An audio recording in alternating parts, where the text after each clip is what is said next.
Philippe Minard, vous êtes historien, vous publiez la traduction commentée de l'ouvrage d'un autre historien britannique, Edward Thompson, La guerre des forêts, lutte sociale dans l'Angleterre du XVIIIe siècle.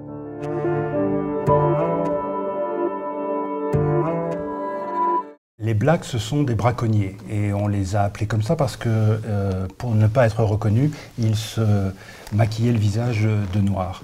Ce sont des braconniers qui sont partis au début du XVIIIe siècle en Angleterre, se sont attaqués à une sorte d'emblème de la suprématie de l'élite et de la monarchie qui est le cerf.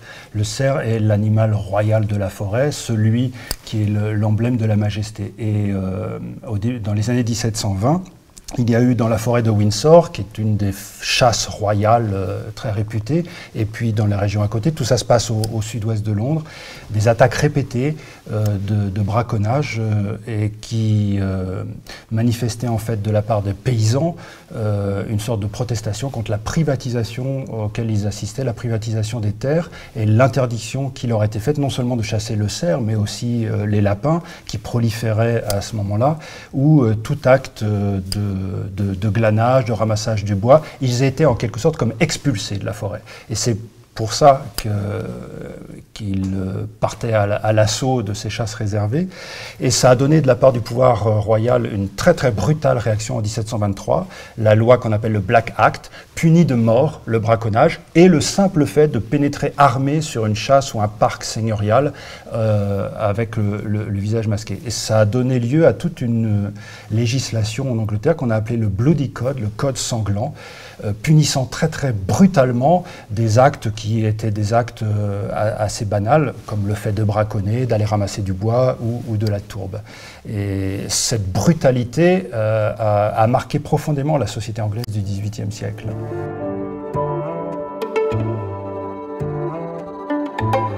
C'est une forme de gouvernement par la peur. Il s'agit de terroriser, de faire peur, même si dans le cours du processus judiciaire, très très souvent, les juges se montrent cléments. Mais justement, c'est une forme de la manifestation, c'est une autre forme de manifestation du pouvoir que d'exercer sa clémence. C'est encore montrer qu'on est le plus fort.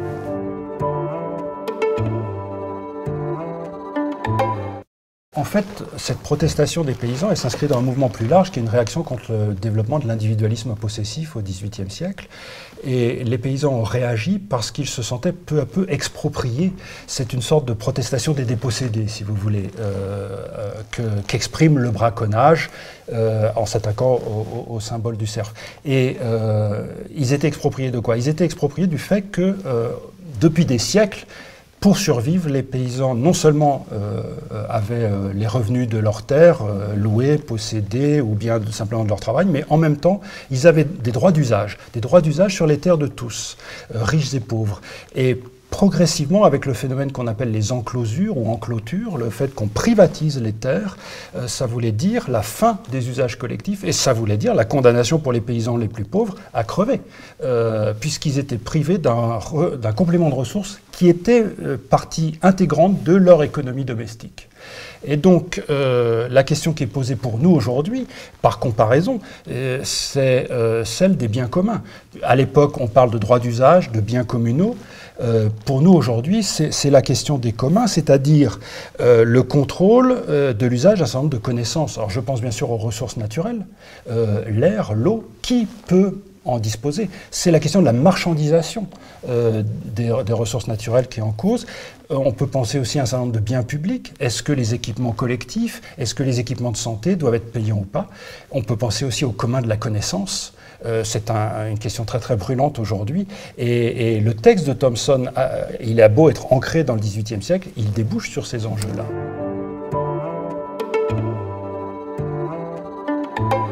Pour reprendre la terminologie de la théoricienne la plus connue qui a reçu le prix Nobel sur cette question des biens communs, qui est Elinor Ostrom, encore très peu connue en France, mais dont l'œuvre est très très importante, les biens peuvent être rivaux, c'est-à-dire que si vous vous en servez, moi je ne peux pas m'en servir et ça les approvie. ça les appauvrit. Ils peuvent être exclusifs ou pas exclusifs. Enfin, on n'est pas obligé de souscrire à la définition que l'individualisme possessif libéral de la fin du XVIIIe et surtout du XIXe siècle nous a imposé. Et on peut imaginer différents régimes d'usage des biens et des degrés d'appropriation. On peut sortir du dilemme « ceci est à moi » ou « n'est pas à moi ». Il peut y avoir des usages différents. C'est ça qu'il faut penser et qu'il faut inventer pour le futur si on ne veut pas être une société obésienne où chacun est le loup pour l'autre.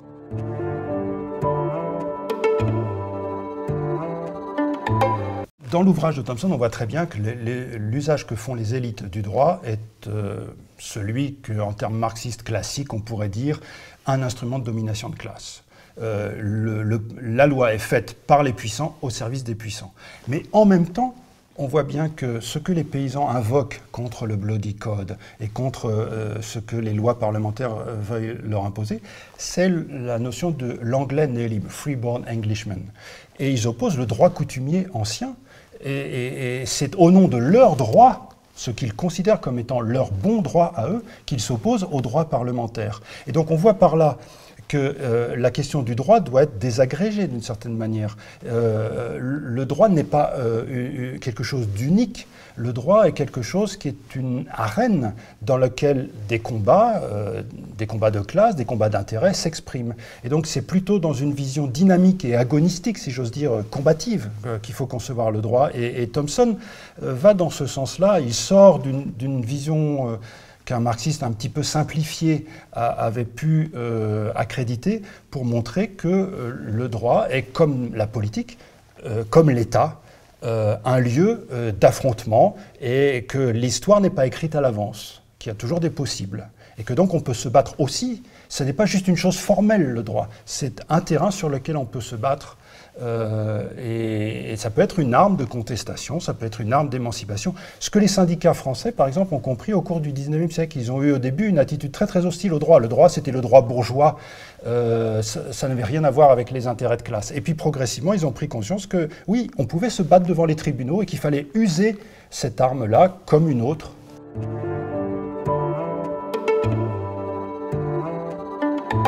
Thompson, lorsqu'il est mort en 1993, Eric Hobsbawm a dit de lui, après avoir fait une petite enquête, c'est l'historien que dans le monde on cite le plus.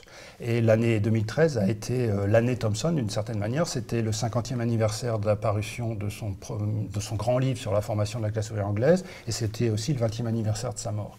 Or, cet historien, c'est quelqu'un qui nous offre une histoire très très vivante.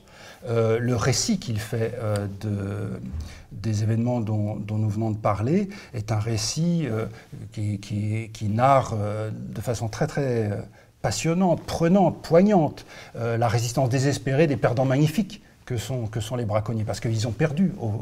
Les enclosures ont été faites, les droits collectifs ont été réduits, l'individualisme libéral s'est imposé.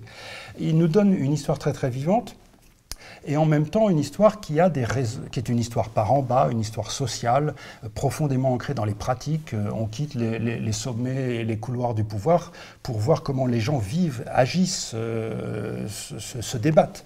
Et en même temps, ça a des résonances actuelles. On l'a vu lorsqu'on a parlé de la question du droit ou de la question des biens communs. Et ce sont ces résonances contemporaines qui font que ce travail de Thompson avait toute sa place dans la collection Futur antérieur, parce que cette collection veut traduire, mettre dans le débat public des travaux de sciences sociales, pas seulement d'histoire, qui résonnent dans notre présent.